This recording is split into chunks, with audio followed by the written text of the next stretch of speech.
Hello, and welcome to the Lighthouse Brand Builders podcast.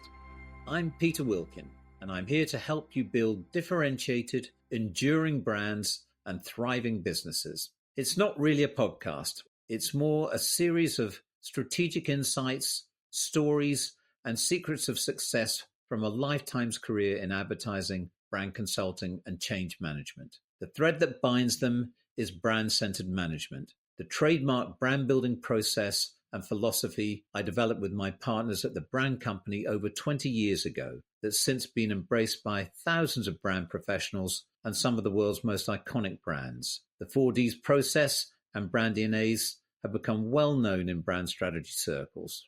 The focus here is practical advice you can apply straight away to your business. It gives you a glimpse inside the Lighthouse Brand Strategy Academy, our online coaching program where we aim to democratize effective brand strategy. Come with me, take a step inside the virtual lighthouse. Welcome. Why do people choose to work with a specific brand? It doesn't vary according to how important that brand or that decision is to that individual, but it basically follows the same rule regardless. If you're a considered purchase, you go through the funnel of understanding and interrogating the choices that you have in much more detail than you would if it was an unconsidered category. So, if you're buying toothpaste, for example, I always use that example. You've got a brand that you're familiar with, but if you can't find it, it doesn't matter if you get Crest instead of Colgate, or, if you're looking for a coffee and Starbucks isn't quite there, coffee bean and tea leaf is going to be fine. It's not going to kill your day. But if you are in the considered category, it lets you follow this process, and it starts the know, like, trust, respect, and advocate. So you've got to be known, first of all. I mean, if nobody knows you exist, they're not aware of you, they can never find you. So that's the golden rule, or was, of advertising. Get noticed, be there,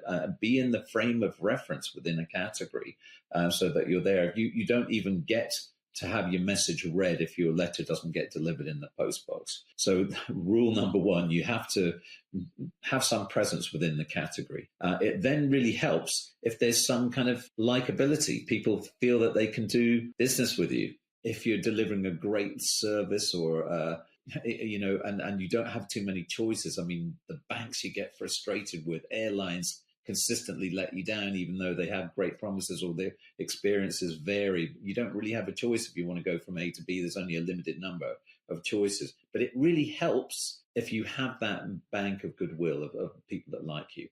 And then trust is built through experience, firsthand experience. It begins with endorsement from other people who trust, who, if you haven't started or experienced it first time, people who you do trust and respect their opinions, you'll listen to. And so that forms your opinion. And then once you've delivered consistently good experiences, again, you build up respect, which turns into an admiration for, and then ultimately you develop, an advocacy for it. So you actually become evangelists for that brand, and you actually promote it to other people. And so if that's the kind of way in which you want to build up your reasons why people would work with a specific brand. But if I had to really boil it down to a word, it's like promises. It's the heart of your brand DNA. It's keeping your promises. You need to make and articulate a compelling, relevant, differentiating promise that you deliver against. And if you do that,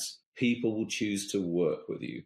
If for whatever reason you have an overinflated promise that you underdeliver against, that will undermine confidence. Or if you're inconsistent in the delivery of your promise, so you're wonderful to work with one day and you've got fantastic insights, and the next day you're really miserable and unproductive, that's not going to help in a service brand. Thank you for listening to the Lighthouse Brand Builders podcast. If you found this helpful and want to know more, please visit my website at peterwilkin.com. That's Wilkin with an E at the end. You'll find more free resources, instructional videos, and links there. If you're a CEO or a business owner looking to build your brand, or a brand strategist looking to level up your skills, check out the CBO Masterclass in the Lighthouse Brand Strategy Academy, where you'll be guided through a comprehensive, stepwise process to develop your unique brand DNA and learn the skills to become a certified Chief Brand Officer. If you have any brand or strategy related questions you'd like answered, you can ask them in the showcase notes below. I'll do my best to address them. Thank you, and see you next time.